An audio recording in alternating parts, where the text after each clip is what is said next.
Hello, everyone. How you doing? My name is Robert. Once again, thank you for joining us for another episode of League of LATAM. I'm here joined by Roy and Edgar, who work here in Amber Studios. I'll let them give a quick introduction of what they do, and then we'll dive into the topic, this week's topic. Okay, thank you. Nice to meet you. Thank you, Robert, for hosting us. No problem. I'm Roy. I'm Rodrigo. Everybody calls me Roy. I'm a senior art producer here at Amber. My main role here working is coordinating and working with the client specifically in the art production pipeline and the art production creation process for the games that the clients ask. It's a little bit more concentrated than a general producer, which a producer like Edgar covers all the areas of a project. The art producers, we cover only the art one. So we focus on the quality of the content and Yeah, go ahead. the quality of the content and their relationship with the client. So, hey guys, I'm Edgar. You can find me as Edgar Narcito because there's two Edgars here. I am a senior producer here in Amber. And as Roy said, my job is to make sure that a client's view comes to fruition. And that may be a complete product or just like a sliver of a product or maybe like a feature of an existing product. And that means coordinating all departments involved in that process. It could be just art, or it could be just engineering, or it could be just design, or it could be all of the above, and getting those efforts to tie in with the client's view. Or maybe if the client's view is something other or is askew, maybe he wants to get another objective, but it's not in line with his view. It's my job to bring that up and tell them, you know what, this was a solution that you proposed, but we found out this other solution. Because as we all know in video games, it's all iterative and it's all finding the fun as you go along and finding the vision as you go along. Almost no games finish up looking in screen as they did on paper. So that's also part of the producer's job to figure out. So yes, thank you for having me. Sweet, sweet, sweet. So, do you guys want to give a little description of what is art for video game? Everything from what is it, 2D, 3D? The sound effects go into that. Well, So before we dive into the questions, people kind of have a grasp of what's going on, of what art actually is. yeah, sure. Basically, it's such a broad aspect of what art means that if you ask to an artist, to the artist, he's gonna say my work is art. The 3D artists, the animators, but in video games, even the writers, the level designers, the programmers can consider their job art because creation, the envision of creation of the games, everything for me can be considered art. But going into the hard meaning of the word, the art is everything that you see in the video game, basically, from the screen, from the layouts of the user interface, characters, environments, animations, concept art, everything that you see in a video game, it's the art part of it. What makes the art move and be interactive, thank you, to be interactive, it's part of the programming. But the art is basically everything you see, everything that it's there for you to enjoy visually in a video game.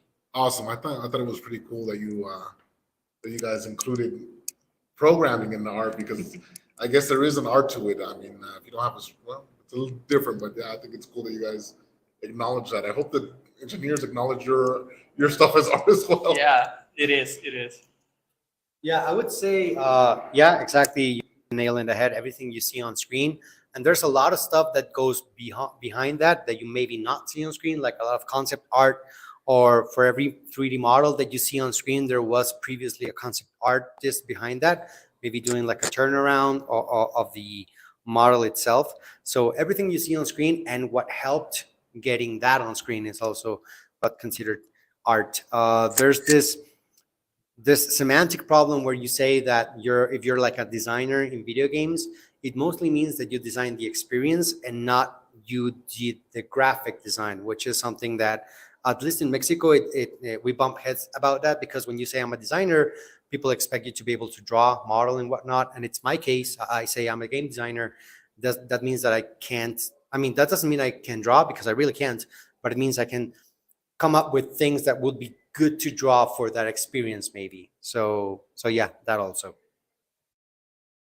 Sweet, sweet, sweet. So before we get into what you guys do as producers, tell us what are the different roles in art? A concept artist, or those type of role, a texture artist, 3D modeler, a UI artist, animator. I mean, what really goes into the art that we see in video games, that we think of video games? You get a client and they tell you this is what we want. This is what we need and this is what we're looking for a video game. There, do you start putting together the team? Yes. So what consists of that team? Give an example of what you've seen so far in your work, and then you start out to saying, hey, you're gonna need 2 animators, 3D modelers, all this other stuff. So I think that'd be a good place to start as well. Yeah, sure. Usually, when a new project comes from a client, they give us a brief. Depending on the client and how clear they have the idea of what they want to create, it's specifically how specific the brief is. With that, we can say, okay, you are asking us to do, I don't know, 10 characters plus 5 environments plus the animation of the characters and the things that go into the environment, like plants, building, cars, everything that you need there. Starting from that point, we can say, okay, we have this time, we have this budget, we can create that with this concept artist. With this amount of concept artists, we can finish the characters concept art, and the environments concept art in such amount of time. After that, you need the 3D art team to start working, and you need this many artists to finish in this amount of time. And the cascade of work keeps going there. Then you need animators, and in parallel, you have the UI artists who are working the interface of the game. And in parallel, you have the programmers who are working in the functioning of the game, from intelligence to management to behaviors to everything that goes into the game. So you start assembling this team, taking into account from the first step, which is concept art or even idea. Many times we have to help the client to define their own idea. So we first have to coach them into, okay, you want a game with this theme. So we have present them rough sketches, rough ideas of what they are asking us. And starting from that, we then assemble a team that can go working step by step the whole process. Every client is completely different. Every client asks different things. Some of them comes and say, I want you to replicate this thing 100 times, and we assemble a team that can do that. Or they are like, oh, I want a game that does this, this, and this, and I want it to be set in the future. Go. So we start from there. So it's quite a journey. Each project is completely different, and I personally I enjoy each one of those because each one gives you a different kind of challenge. You guys are in sales then also, because you have to sell the clients on the services and the things that they need as well, right? Yeah, actually, as a producer, we have a lot of front facing with the clients. We need to not only manage the teams, but we also have to manage the expectations of the client, because suddenly they can come up with this huge idea that they want to develop, but the budget and the time that they have do not go with that idea. So we have to manage telling them, okay, you can do this, this, and this with this budget and time, and you can have partially some good development of that idea, and we're going to do the best for you for that. And we need to keep all the time managing that, because always there's gonna be like, can we do more? Can we do less? Can we change something? And we need to keep working into that time and material, time and money management that goes into the project. So yeah, we are partially salesmen. And it's always good when the client knows what they want, but it's almost never the case. We have to remember that we see the world with our own specific experiences and lenses, so we can only imagine what we have seen previously. So we work out of our own references, but most likely the client's going to want something that they haven't seen before, but yet it scratch a really specific itch that something that they have seen before scratches itself. So for example, if taking your example, if a client says, I want something that looks futuristic, that may mean a whole rainbow of things. And you have to really find that vein and trying to attack it. And as you said, we have to sell the client that that idea is the one that's best. I'm not of the idea of the customer is always right, because if they were, why would they be going to us? And most often you have to really get to what's behind their vision. Like, what do you mean from the future? Do you mean like a lot of neon colors? Do you mean like post-apocalyptic? Do you mean like, so that means a lot of different things, right? So you have to set like a mutual vocabulary of stuff, and that mostly falls down to references, where you go like, oh yeah, I like from, I don't know, like from Blade Runner, I like this specific things, the buildings, the holograms, the decadence of the city. It could also be something abstract that for me it means something, but for you means something else. So we have to level the playing field in that sense. We have to make sure that we're talking about the same thing, because if not, there's going to be surprises that none of us want, and we're going to have to work double because we didn't do the due diligence of understanding the client and understanding the vision. And that most likely means getting to know what's behind their ask, not really what they're telling you in your face, but what's behind that idea. And that also goes with scope. Most likely clients are going to be wanting to get something out of their own scope or out of our own scope. And you have to, get behind that. Like, okay, you're saying that you want an Assassin's Creed game, kind of, or a GTA, one of the most mentioned. But what really is it that you want? Do you want the exploration part of that? Do you want the graphical sense of that? Do you want the action part of that? Like, what are your priorities? And then we can get behind that and then attack that problem, now that we know what's the feeling that you're trying to get at. Awesome. So it looks like we have a question from Jorge, who should be here, but we'll give him a break on this one. You guys working at Amber, what's your guys' biggest challenge working here? Well, I would say that the agency model is a little bit challenging, because we're basically a plethora of solutions for whatever you want. So that means that we have to have that solution solver in stock all the time. So if you come tomorrow and you want us to improve a game you have, that may mean only QA, or that may mean only engineers, or that may mean only art. But that means that we have to have that person ready and waiting for a client. But at the same time, we can't have just people idling around. So I would say that the biggest challenge is to actually have those people in stock, if you could say that, and ready to work, while at the same time not be burning through our budget. That's what I would say, maybe. Yeah, and a little bit related to what Edgar just said, I think that adaptation is the biggest challenge.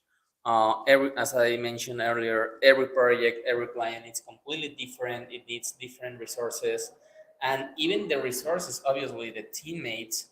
I'm not speaking like there are things to use, but the teammates, they are different.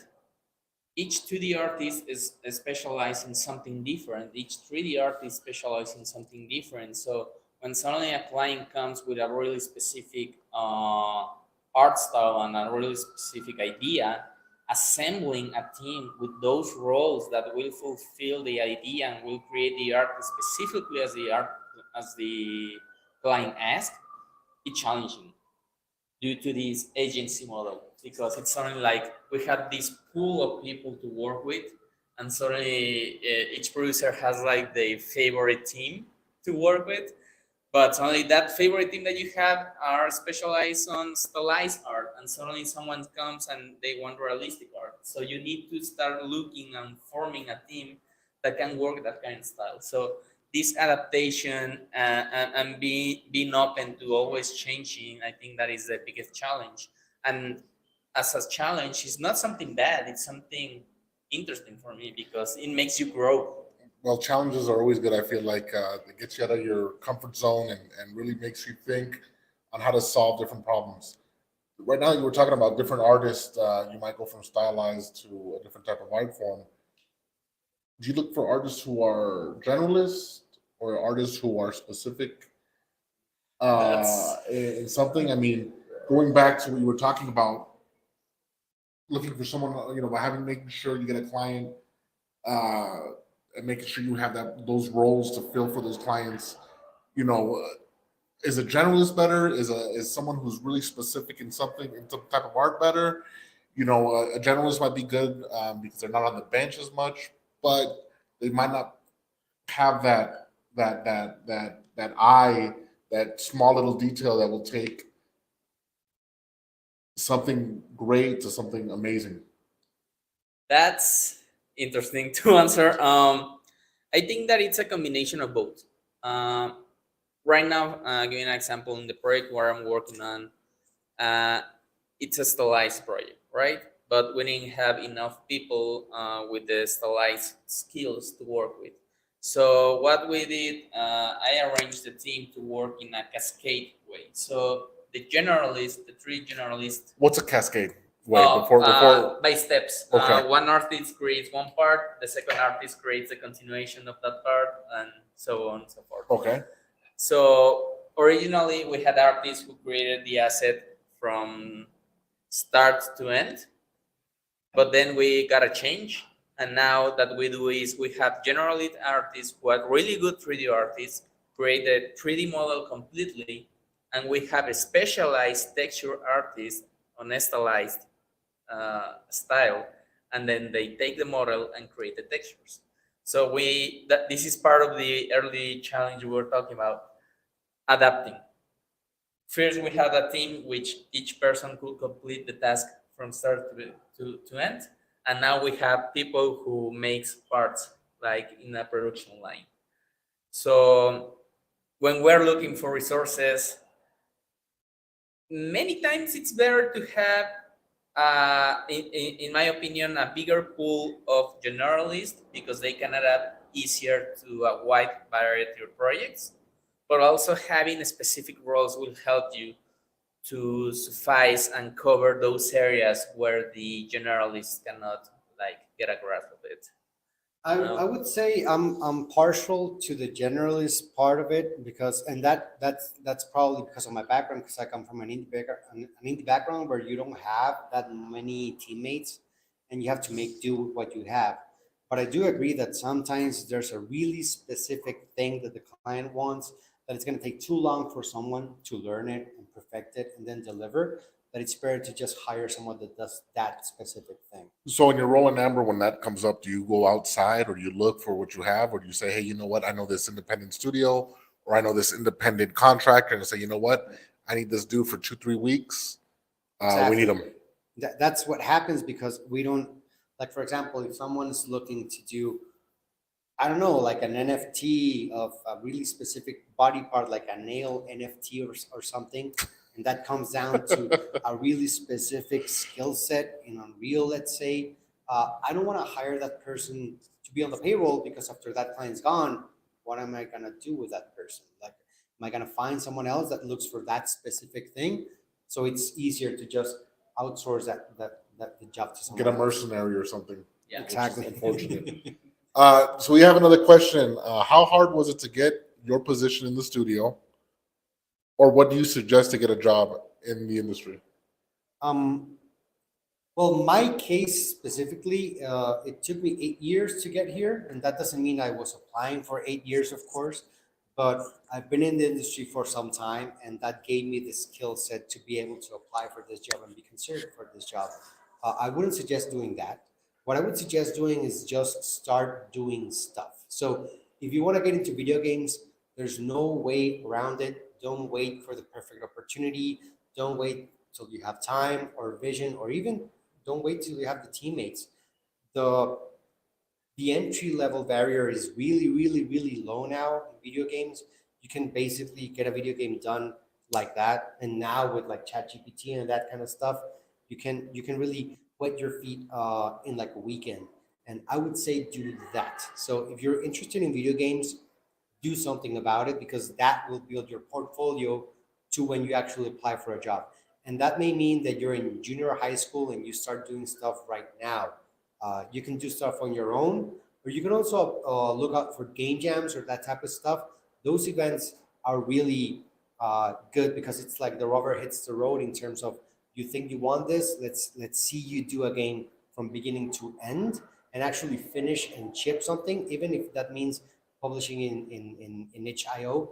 That would mean that you now know the complete process of having something from idea to game, and that's priceless, really. The only way you can get that, it's doing it yourself and starting right now. What he said. Ditto. But yeah, huh? ditto. Yeah, I mean, yeah, the same. Technically, I can start saying that it took me 9 years to get here, exactly like that. Getting the skill set, getting the knowledge. I started as a 3D artist, then transitioned into a technical artist, then transitioned into managing my own studio for 9 years. And after that, I decided to join a bigger company who helped me to grow and improve the skills that I've been learning in the past. And yeah, I mean, when I started, the main thing that I did to get into the industry that is still viable right now and valid is get involved with the industry. As Edgar mentioned, go to game jams. I know that due to the pandemic, a lot of the gathering events were canceled, but if you can start doing new events or going to the ones that are already popping out in several places, you can start getting a grasp of what the industry is, what they are doing, the people who already work there. Get involved and look for it. And also, as I mentioned, do work, create games, learn, be always creative, be always looking for new things and how to create and how to share something. Uh, yeah, just be there. Try to create something. Like if we were gonna hire, let's say a 2D artist, and we have 3 profiles, and we have a guy that graduated from CalArts or like this really prestigious art school, and we have a guy that maybe didn't go through a college degree, but the second guy has done games. I'm gonna favor the second guy because he has actually gone through the process. So that's how valuable that is. If you can get some games behind your back, even if that means like a copy of Pac-Man or a copy of Tetris, I would always favor that other person because I know that, yeah, maybe this guy went through the hurdles and loops of getting that degree, but this person actually got their hands dirty, if you could say it like that, and actually did something. So I would say that's even priceless than the other than the other profile. That's good advice. That's great advice, guys. Next question. What's been your worst experience? I guess just a specific, maybe in your current roles as producers, since that's what we're kind of focusing on. Later on, we could go grab a beer, and you guys could talk about these war stories. But as your current roles, I don't think that I can even mention it. That bad, huh? Yeah, I think I cannot mention it right now. I mean, I do have some skeletons in the Was closet. it legal? Is it because of legal issues, or is it too much trauma? I think both. It's both of them. So I remember this really specific time where we were building our second game to come out in my previous studio, and after 8 months of production, the game sucked, and we had to had a really long and really hard meeting where we sat everyone down and we listed all the things that we've already built, but that did not work, and we had to scratch that. Did it suck because of the content, It of sucked the because game, or it was just? not fun. Like in my head, it sounded better than what it was, and that's the way it goes. A lot of times, you're gonna have ideas that in your head they sound pretty fun, they sound like they work, but when you actually go ahead and do it and execute it, it doesn't work. And like I would say, like the biggest challenge, the worst experience is going against your own ego, I would say, in video games, because you have to actually be really harsh with yourself and be able to criticize your own work, which is never easy. And maybe something that you worked on, that in this case for 8 months, and it's better to scratch that and start anew and start from scratch again and build this thing into something a bit more fun maybe, and using the experiences that you had. So that's what we had to do. We had to eliminate a lot of mechanics and like complete levels and complete designs, and we had to take it from the top. And I would say that was really good because what we were building was a disaster, and a lot of us were like grabbing onto that just because it has been our life for the past 8 months, right? So that's one of the hardest things to do, to actually, I mean, apart from shipping, it's taking a hard look at what you've done and really be able to criticize it from like a non-biased point of view, which is never easy. That also means, and that could mean, putting your experience, what you built, in front of other people that don't know you are best, because people that know you are not going to want to hurt your feelings and are going to tell you things that, yeah, you may want to hear those things, but it's not what you need to hear. So that type of feedback is invaluable. But what's even more difficult to do is actually using that feedback and maybe eliminating things and saying goodbye to ideas that in your head are good, but just don't work. So I would say, yeah, exactly that. Scratching 8 months of work would be one of my worst experiences ever. And telling the investor about it, I would say that's the hardest part. Now that thanks to Edgar story, I just got, I don't know how I think that it was so bad that my brain just broke it off. Deleted. Trauma. Yeah, You just try to forget about it. Yeah, in my former studio, we were working on this game basically since the beginning. It was like our dream project, our dream game. And in order to make it, we always worked as an agency with other big clients around the world, getting the money to keep working prototypes, keep working, doing stuff for the game to show it to publishers. And at some point, this huge company, publisher, I think still the biggest company in the world. I'm not gonna say the name, but I think that you can. But you can Google it there, yeah. Yeah, they came to us. They tell us, "Hey, pitch your company, pitch your games," and just like that, we pitched it. You were there. I was there. You were there. We pitched it, and they say, "Your game is amazing. Do you want us to fund it 100% to make the whole game?" I was like, "This has been my dream for the past 6-7 years." Yes, of course. Then we started a legal process of a year to get the contract signed. It was a nightmare to get the contract signed. We had to spend thousands of dollars because before signing the contract, they asked us for liability insurances, equipment, specific things in order for them to sign the contract and pay us. So we had to spend a lot of money up front of it in order to get there. Finally, we signed the contract, we start working, and 3 months later, they canceled us because they realized that what they were building, our game, didn't make a match with what they were building. It wasn't that the game was bad, it wasn't that the game wasn't good enough, or that we weren't accomplishing with the milestones, because we had monthly milestones and we deliver it accordingly each month. But suddenly they came up and they said just in a 5-minute call, "Hey, we realize that your game do not align what we want with the platform, so we are canceling. Do you have questions?" It was a 5-minute call.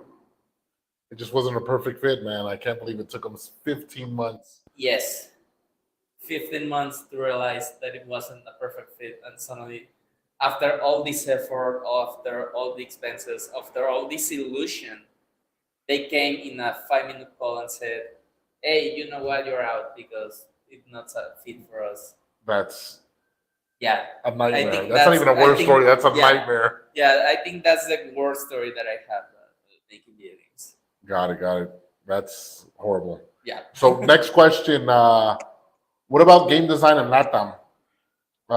Is it really going to grow or not? What do you guys think? How do you see game design happening here in Latin America? I would say it is, just because there's more people doing it, and there's like, well, And I'm saying this. Have you guys worked with other teams or other companies in Colombia, Chile, wherever? Yeah, I actually have in my team. There's an engineer from Chile and another one from Brazil. Brazil is, by the way, by far in my experience, like our lead example of what has happened. But it's really specific in their case because of what happened during, I think it was the PlayStation 2 era, where it was ridiculously expensive to get a PlayStation 2. I think it was a PlayStation 2. Maybe I'm talking about 2, 3, and yeah. Yeah, so for this long period of time, it was virtually impossible or really expensive to get a console in Brazil. So what they did is that they did homebrews of consoles, and you could get like a pirated version of the consoles. Sweet. And studios started building for those consoles themselves. Independent studios in Brazil? Yeah, exactly. So what that ended up doing is that people in Brazil and up to date, they really buy local. So like they actually have been, they grew up like us, like we grew up with Nintendo, they grew up with their own version of that. So that what means now is that they have a really strong industry, right? And they actually support each other in that sense. We have known firsthand what that is not like in Mexico, like getting games out there and having people either not caring about them or saying, oh, you know what, it's from Mexico, maybe it sucks. So that's something that we have had to struggle with a lot. But I think that right now, again, the entry barrier for games is such at a low point that anyone can start doing it. I have seen firsthand, because I had the luck to teach game design for a year in a school that I used to think it was impossible to get that type of school here in Mexico. But now there are plenty of schools that teach that type of stuff. There's game jams, like maybe once per month. I would say you wouldn't struggle to find some that in like one of the states having a game jam once per month. So I would say it is growing. We don't have that union that, like, for example, Brazil has, or Argentina also has a really cool game developer community. And that's just an example of how big Mexico is and how far apart we're growing with each other. So what would be best is to get in contact with other developers and actually learn from their mistakes, right? There's no formula at all to make games, but there is a list of things that you should not do. And a lot of us already know that list by heart, and we lived through it, and we cried through it, and we lost money to it. So, like, learn from our mistakes so you don't do the same thing. That's what I would say. There's like a vibrant community out there that's just waiting for you to maybe post something or post a question. I would say it is growing. I would say it's still in its maybe infancy, going to teenage years. We have been not that big of an industry for so long now, but there's a lot of different companies that have come far, maybe even just survived, and that's something to really admire in this industry.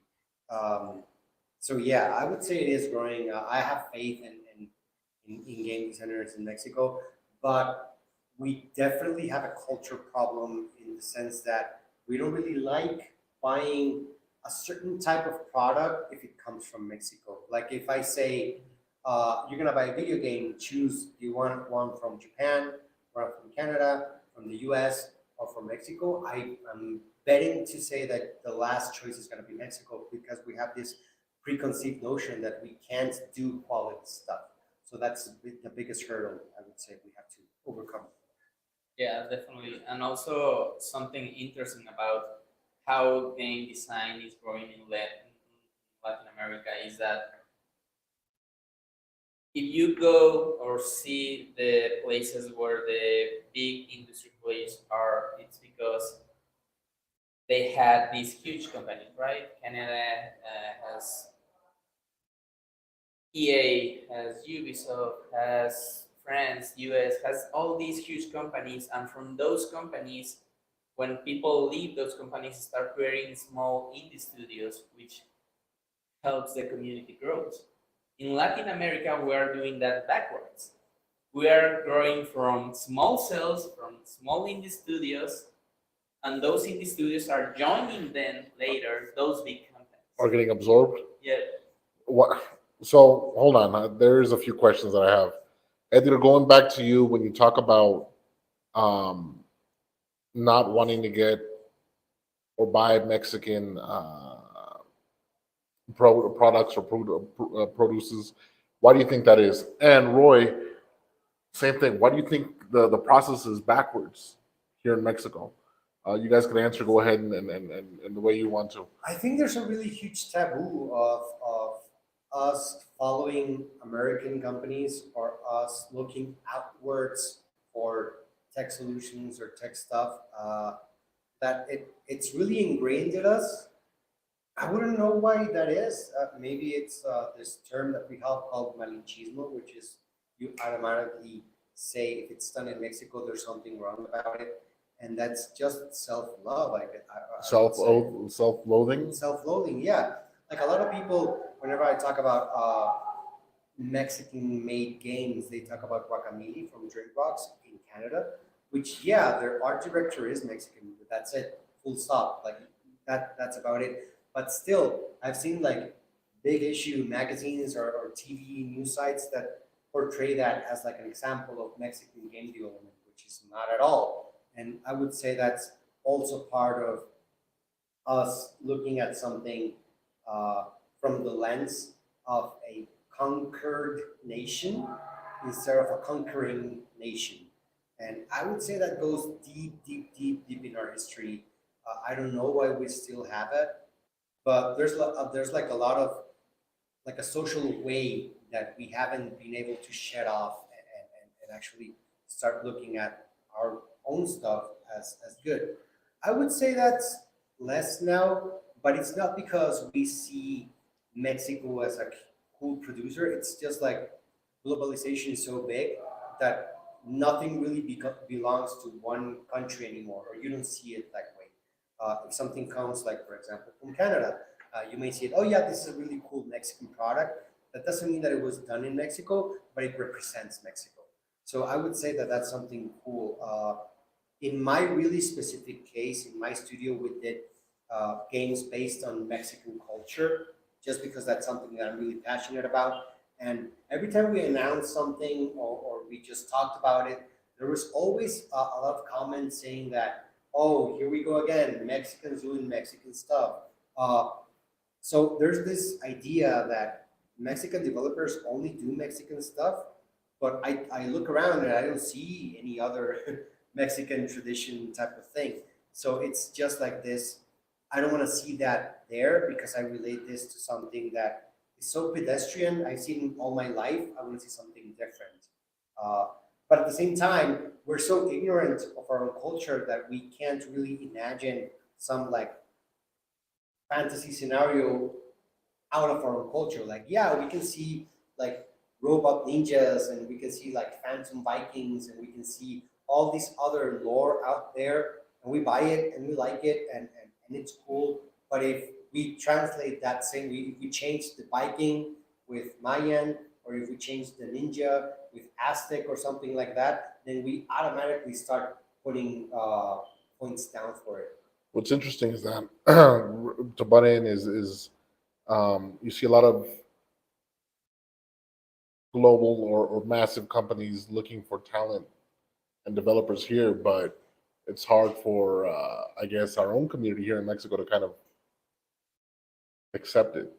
Yeah. And a lot of companies or a lot of different countries want what is Mexico: the food, the culture, the music, the adventures. But maybe we don't prioritize it here. Maybe we don't really see the value of it. But I think a lot of people do. So that is definitely interesting to get that point to hear that from you guys. Yeah, actually, one thing that I always use and still say is that the major thing that Mexico exports is talent, not other products. It's the talent, it's the people, and that's sad. And going with the answer of why we're doing backwards the development of starting from small studios to these big studios to get absorbed, it's pretty correlated to what you Edgar said. In other countries like the example you said, oh, people accept things from Canada, from Japan. They said, oh, those are big developed countries with developed communities. In Latin America, we have to prove ourselves. That's the thing. We have to prove ourselves and prove to others that we can do things. And that's why we have to start small, because we don't get the opportunities of someone saying, oh, good things come from there. No, you have to prove to me that you can do things. And once we prove to them that we can do big things, they took the talent to those countries.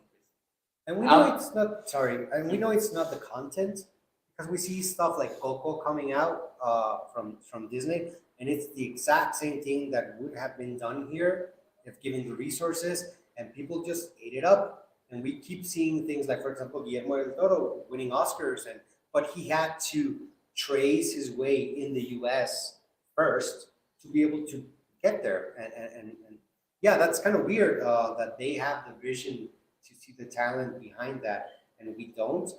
But what really ticks me off, it's precisely that. It's not the content at all. We can see movies like Apocalipto and we praise it, and we're like, yeah, it's really cool. Or something like what happened in the James Bond film when they reenacted a Dia de los Muertos parade, which didn't exist. And people ate it up, and they're like, hey, when is it? Now they actually have it. And now we have a parade of Dia de los Muertos, yeah. And it came because of that. So, again, I think it's this preconception of we have to see it emerge from somewhere else. It's like another country has to accept it before Yeah. Mexico or Mexicans accept it. Yes, I mean. And not only Mexico, any other country. In Latin America? Yeah, that's true. That's true. Exactly. Yeah, it's a really weird phenomenon there. Yeah, I don't know how to explain it. I mean, if I could, I wouldn't be here. Honestly, I would be making more stuff attacking that same problem, because it is a big problem. We're letting go of our roots because nobody buys our roots. So why would we keep on that if we kept being told time and time again that it can't be done? Like, for example, going back to Guacamole, maybe if that studio art director would have been the platform over here, he would have built it over here. But that didn't exist. I've met a lot of developers that had to go somewhere else because they didn't get the opportunity here, like Kervan Studios and what happened with those guys. And like, yeah, there's a lot of people that I know that try to make it over here, but they didn't get the chance. And I've lived through that. I've actually lived through talking to like big wigs in government and telling them my idea, and then just shooting me down. Only for like a month later, I get a call from some other place like in New York or whatever, and there's interest in the same idea. What happened to me, it's really funny because I knocked a lot of doors to get investment for my project, for my studio, and I got a lot of cold shoulders. And once I started pitching in the US, and I actually got some offers from like Silicon Valley, that type of stuff, and the guys over here got interest again. It was a really specific anecdote where we went to Silicon Valley and we were in the Twitter offices, and it was a lot of different startups, not just video games. Actually, I was the only one pitching a video game. And then at the same time, this group from Chihuahua, my state, visited that same office at the same time. And in the bus where they arrived, there were like a couple of folks that I have seen before. And they were really surprised to see me there and pitching the same thing, because this has been going on for like 2 years. And once I got back, I got calls from those specific people. And it was almost like, now that I know that you talked about it over there, I know it's for real. So yeah, talk to me again. Validation. Yes. Sometimes we don't get validated here, and you have to go outside to get it, and it happens a lot. It happens a lot. Exactly. So next question. Which studios in LATAM, which are the best studios in LATAM according to you guys right now? And are we talking about, and I guess we're going to talk homegrown, home-based studios, not something where Amber or another company like that has come over to help grow. Well, I'm a fan of, like, for example, Romeo is still up and running and doing some cool stuff. You guys should check that out. Where's Bromeo at? Romeo is in Puebla. Puebla, I think. Yeah, Puebla. I know it's a coastal region. I'm not really sure. There's also Niebla Games. Guys that did Women of Sorrow. They're from Chile. I don't remember their names. It's sad to say it this way, but if you look at any other country that's not Mexico, they're going to have a really big community working. Like if you go to GDC, which is next week. Yeah, I'll be there. Are you guys going? No, not Yeah, this year. I'll be there. I've been for the past I think 8 years, but not this year. Well, you're gonna see there's and I know you know this. There's like a presence of Brazil. There's a presence of Chile. There's a presence of I think Paraguay, Argentina, Yeah. and all these other cool, really big communities of developers that are represented over there. There used to be one from Mexico, which was sponsored by ProMexico. But once ProMexico got the axe, then we didn't get the resources and we can't do that anymore. I would say look at Bromeo from Mexico. I would say look at Omen of Sorrow. I don't remember the studio's name, sorry for that. From Chile. I don't top of my mind. Those are the ones that I can think of. I don't know who else. Oh, no, sorry. That's not in Mexico. How about you, Roy? What's I just got my mind blank. I got pretty disconnected from the community sometime after this pretty sad story said. But there is some like Mexican studios like Bromeo. There was Mecha Studio. There is Hyperbeard also did really, some really big things. Yeah. Yeah, they used to do some big things there. I mean, there is a lot of community in Latin America, a lot of studios growing, and we are not giving them the enough image, the enough representation. We're not doing a really good job helping them to grow and helping them to show what they are doing. There's one simple game here in Guadalajara who has been working for also years creating games, and they are growing as a studio, and they are a big challenger here in Guadalajara. So there's a lot. There's a lot. So if you guys go to Latinx Games, we have a whole plethora of things going on there in terms of Latin American studios, and that's maybe a better reference than us to get the games there. So yeah, if you go to Latinx Games Fest, just look for Latinx Games on Twitter, and all the games that have been done in the past, I think 10 years, are going to be there from Mexican studios. And there's some really cool stuff that you should check out. What's the name of this? Oh, I think Romeo was the one that did like a role-playing game before, and Bogo actually worked on another RPG. But it's there. sweet. That one, yeah. Viera Bun asked what happened with Silicon, or I guess made a comment what happened with Silicon Valley, and Credit Susie is actually sad. Yes, it is sad. I was born and raised in the Silicon Valley, so I know it affected a lot of people, and it's horrible, and there's still ripple effects. I don't think we've seen the end of it yet. Yeah, we're yet to see the full fallout. Yeah. Yes, it's something just that beginning. Yeah. $5, people. Like if you can, the peso is gonna take a big hit, much more than it's doing now. And in 2 days it went up already. It was at 17 something, and now it's at 19.15. I saw earlier today. Next question: do you think schools in LATAM throw out enough people to make video games, and here in Latin America? I mean, I think there are bigger problems to solve that video game developer that schools should look out for. And also, I don't really trust schools to spew out the talent that should be working in video games. I think that comes down to the individual themselves. So, like, don't expect or don't wait for a school to open up to get the talent that you need. It's better that if you go look for it yourself. I wouldn't know how to answer that question because, yeah, I taught for a year in game developer, and it is good that people are coming out of it. But again, there's no formula, and like being that formulaic approach of any school system doesn't really have to work by itself.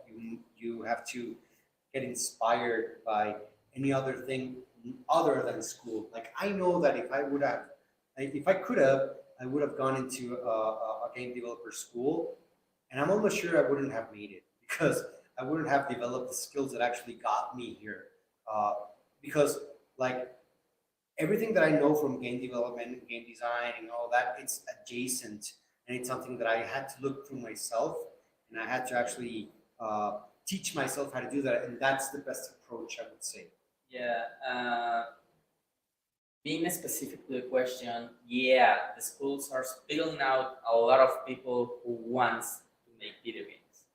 They are not spilling out a lot of people who knows how to make video games.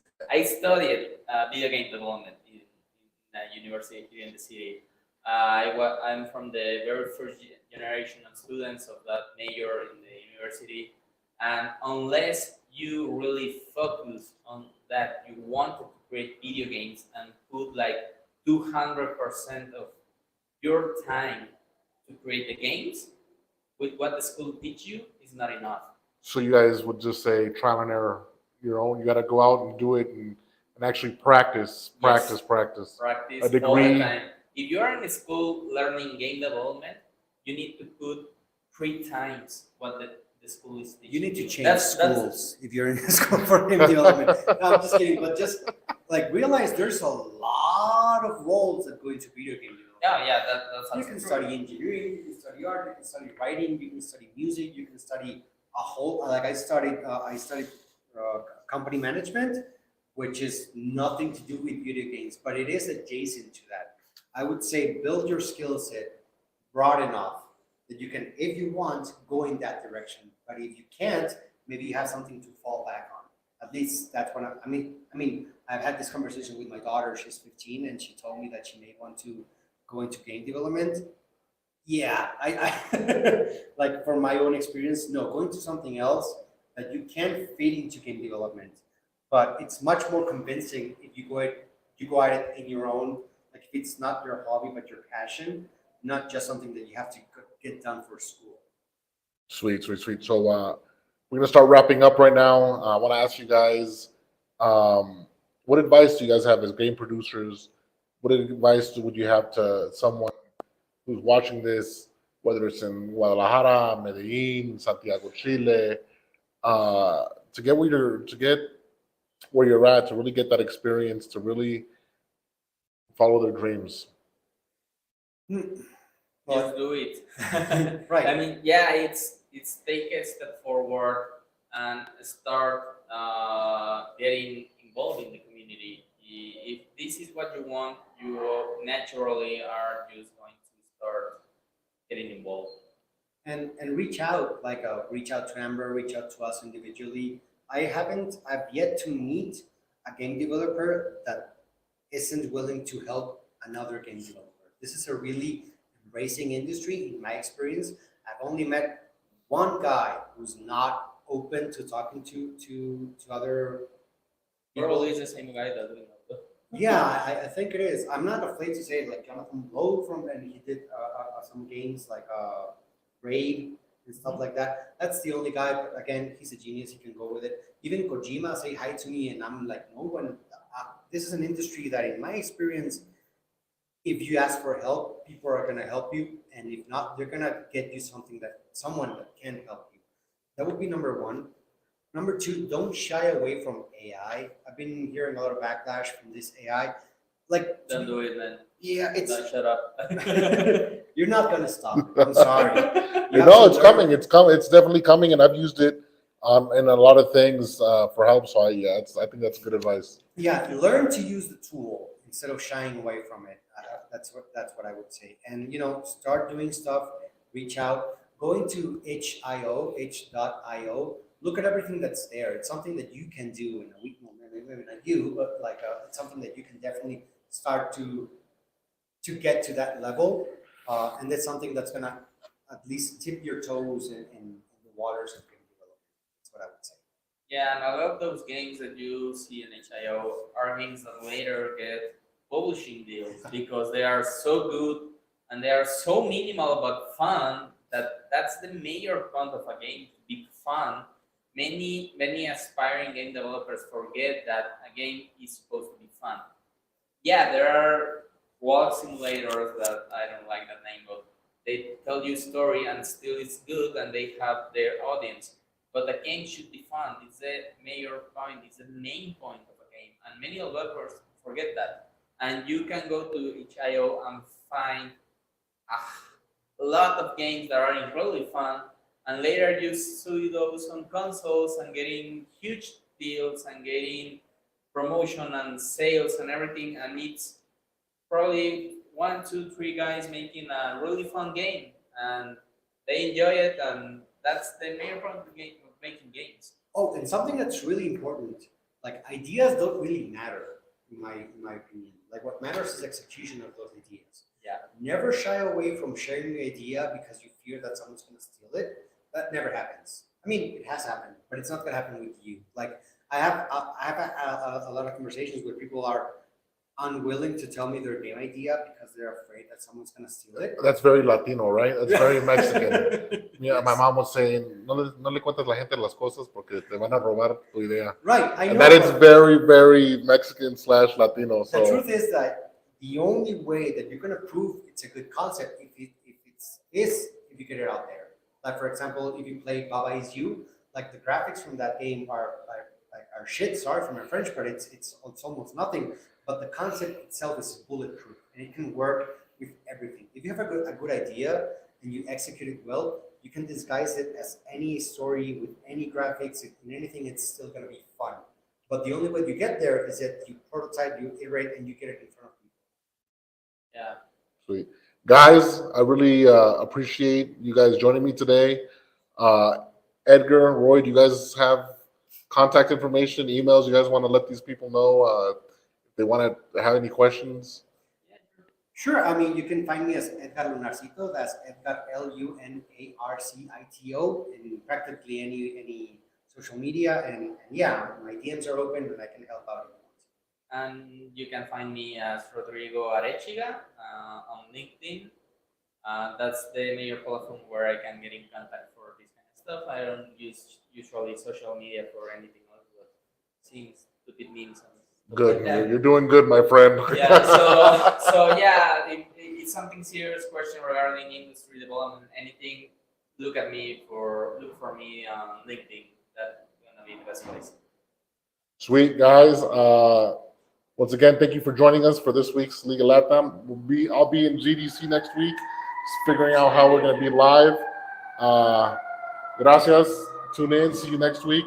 Thanks, guys, once again. Thank you. Right. Thanks for having us. It was great. Sweet.